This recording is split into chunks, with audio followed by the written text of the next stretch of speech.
दोस्तों, यदि आप एक विचारधारा के अंधभक्त हो और किसी व्यक्ति की पूजा में लग जाते हो तो उसके आगे कुछ दिखता ही नहीं है, तो ये वीडियो आपके लिए नहीं है, क्योंकि हमारे वीडियोस पूरी तरह साइंस एंड एविडेंस बेस्ड रहते हैं। रामदेव बाबा ने कोरोनिल लॉन्च करी है। लोगों को बहुत उम्मीदें हैं कोरोनिल को लेकर, मुझे भी बहुत उम्मीदें हैं, क्योंकि यदि भारत कोरोना का इलाज ढूंढ लेता है और वो भी सबसे पहले, तो ऐसे में एक बार फिर भारत विश्व गुरु बन जाएगा। जिस रेट चाहो उस रेट बेचो दवाई को, भारत का सारा कर्जा उतर जाएगा। चाइना का किंग शिनपिंग भारत को आस्काई, चीन और गलवान तो छोड़ो, शंघाई और बीजिंग भी दे देगा। बाबा रामदेव को WHO का प्रमुख बना दिया जाएगा। तो दोस्तों, मुझे भी बहुत उम्मीद है, पर जब मैंने इसको थोड़े डिटेल में जाके और पढ़ा तो कई सारी अजीबोगरीब बातें निकल कर आ रही हैं मेरे सामने। सबसे पहली बात, जब भी कोई दवाई बनाई जाती है तो सबसे पहले उसका चूहों पर टेस्ट किया जाता है, और फिर जब रिजल्ट सही निकल कर आते हैं तब फाइनली उन्हें इंसानों पर टेस्ट करा जाता है।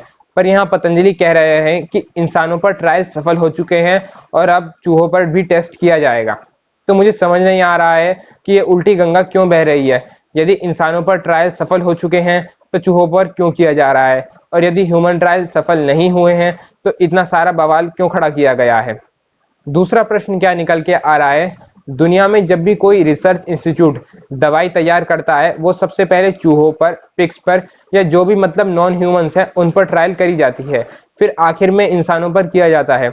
इंसानों में कैसे किया जाता है? ड्रग की टेस्टिंग बहुत बड़े सैंपल साइज पर करी जाती है किसी नतीजे पर पहुंचने से पहले, और जब किसी इंस्टीट्यूट को लगता है कि हमारी बनाई दवाई ठीक है तो सारे पेशेंट्स के डेटा को प्रॉपर साइंटिफिक पेपर के फॉर्मेट में डॉक्यूमेंट किया जाता है, और दुनिया के जो भी बड़े वैज्ञानिक हैं, दिग्गज हैं फील्ड विशेष के, उनके आगे उस स्टडी को विश्लेषण के लिए भेजा जाता है। जब सब कुछ ठीक रहता है तो दवाई का प्रोडक्शन चालू किया जाता है, और तब आखिरकार दवाई मार्केट में उपलब्ध होती है। पर यहाँ पर अभी कोई नतीजा नहीं निकला है, और सबसे पहले दवाई मार्केट में उतारी गई है, होम डिलीवरी की भी सुविधा की जा रही है, फिर ह्यूमन पर टेस्ट की गई है, फिर चूहों पर टेस्ट की जाएगी, और उसके बाद में डेटा सार्वजनिक किया जाएगा कि कौन पेशेंट थे और उनके क्या मॉनिटरिंग लेवल्स थे। तो सब कुछ उल्टे क्रम में चल रहा है। पतंजलि का खुद का क्लेम है कि इस स्टडी में वो लोग शामिल नहीं किए गए हैं जिनका ऑक्सीजन सैचुरेशन 90% से कम है। फिर किन्हें शामिल किया गया है, जरा नजर डाल लेते हैं उस पर भी। ऐसे पेशेंट्स जिनकी उम्र 16 साल के ऊपर है और 60 साल के नीचे हो, प्लस उन्हें किसी भी प्रकार की बीमारी ना हो, जबकि हम जानते हैं कि कोमोर्बिडिटी वाले पेशेंट्स ही चिंता का विषय हैं इस समय कोरोना के संदर्भ में बात करें तो। अगर आप सरकारी आंकड़े भी देखो तो ऐसे कैटेगरी वाले पेशेंट्स जो वृद्ध नहीं है, जिन्हें किसी प्रकार की कोई बीमारी नहीं है और जिनका ऑक्सीजन सैचुरेशन 90% से ऊपर हो, तो ऐसे में मृत्यु दर वैसे भी शून्य ही है। तो ऐसे में हम इसे कोई क्रांतिकारी खोज नहीं कह सकते हैं, पर प्रचार इसका बहुत गंदे तरीके से हो रहा है। यहाँ रिसर्च पेपर का कोई अता पता नहीं है, क्या एक्टिव इंग्रेडिएंट है उनका पता नहीं है। दो प्राइवेट बॉडीज मिलकर पेंडेमिक के बीच बहुत बड़े दावे कर रही हैं। ऐसे में लाजमी था ICMR और आयुष मंत्रालय की फटकार पड़ना, क्योंकि स्वामी जी ने सबसे पहले दवाई मार्केट में उतारी, किसी से कंसल्ट नहीं करी। बाकी काम होते रहेंगे, पहले कोरोना की दवाई का एडवर्टाइजमेंट करा जाए। पुरानी कहावत है, जीतने से पहले जश्न नहीं मनाना चाहिए। तीसरा सवाल है, तीसरा सवाल क्या है कि ये एक्चुअली में है क्या। कुछ दिन पहले कहा जा रहा था कि पतंजलि वैक्सीन उतारने वाला है। आचार्य जी ने कहा कि ये क्योर है, और स्वामी जी कह रहे हैं ये इम्यूनिटी बूस्टर है। यदि ये इम्यूनिटी बूस्टर है तो पतंजलि के 150 रुपए वाले केसर च्यवनप्राश में सैकड़ों तरह की जड़ियां हैं, तो उसमें क्या बुराई है जो सीजनल बीमारियों से लड़ने के लिए बनाया गया है। गौमूत्र अर्क है, तमाम चीजें हैं। ये कुछ नहीं है दोस्तों, ये एक पुरानी टेक्निक है कि जब भी कोई बीमारी आए, सेल्समैन तैयार रहते हैं अपने प्रोडक्ट को इम्यूनिटी बूस्टर की तरह बेचने के लिए। ये वन साइज फिट ऑल वाला कॉन्सेप्ट है। हमेशा यही फंडा लगा दिया जाता है कि हमारा प्रोडक्ट इम्यूनिटी बढ़ाएगा, तो इसलिए हर बीमारी में इसे फिट कर दिया जाता है, क्योंकि इम्यूनिटी तो हर बीमारी में चाहिए। जबकि यदि आपने मेरे पिछले वीडियोस देखे होंगे तो आपको पता होगा कि किन तरीकों से इम्यूनिटी बढ़ती है और किन तरीकों से नहीं बढ़ती, तो ये उनमें तो नहीं आते। जबकि स्पष्ट रूप से सरकार की भी गाइडलाइंस है कि इम्यूनिटी बूस्टर को आप कोरोना के क्योर की तरह नहीं बेच सकते हो, क्योंकि बेचोगे तो लोगों को लगेगा कि इलाज ढूंढ लिया गया है, टेंशन की कोई बात नहीं है, अब जो चाहे वो करो। कोरोनिल के अंदर जो भी औषधियां डाली गई हैं पतंजलि के द्वारा, वो सब पुरानी औषधियां ही हैं। उनकी दवाइयां पतंजलि पहले से बेचता आ रहा है। ये भी एक मार्केटिंग टेक्निक ही लग रही है कि नई दवाई निकाल दी गई है कोरोनिल के नाम से, जब सब कुछ पुराना है उसके अंदर औषधियां।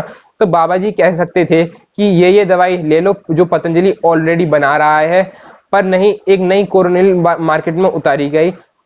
और अजीब बात यह है कि जब कोरोनिल से 7 दिन में सब लोग ठीक हो जाते हैं, तो 1 महीने की दवाई क्यों दी जा रही है? क्यों पूरा पैकेट बनाया गया है 1 महीने का?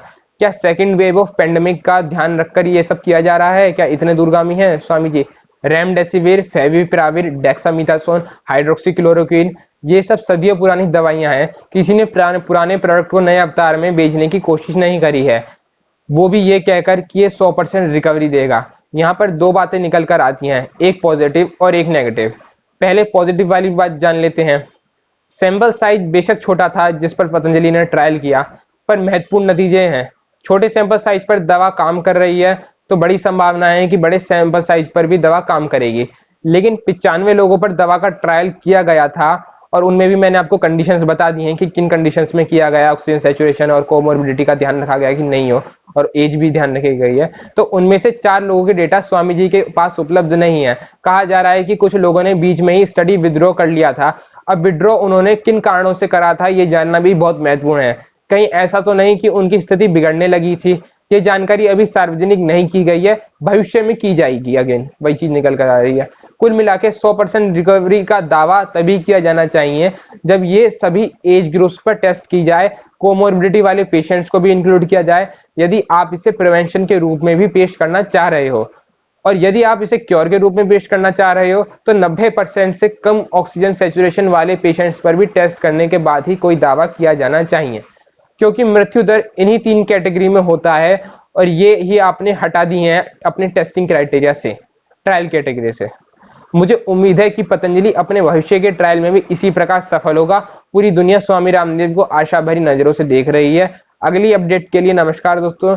ये एक ऑन डिमांड वीडियो था। आपके भी कोई सवाल हो या किसी विशेष टॉपिक पर वीडियो बनवाना चाहते हो तो कमेंट जरूर करें। और आप लोग सब्सक्राइब तो कर लेते हो पर बेल आइकन दबाना भूल जाते हो, तो ऐसा कैसे चलेगा? दबा देगा।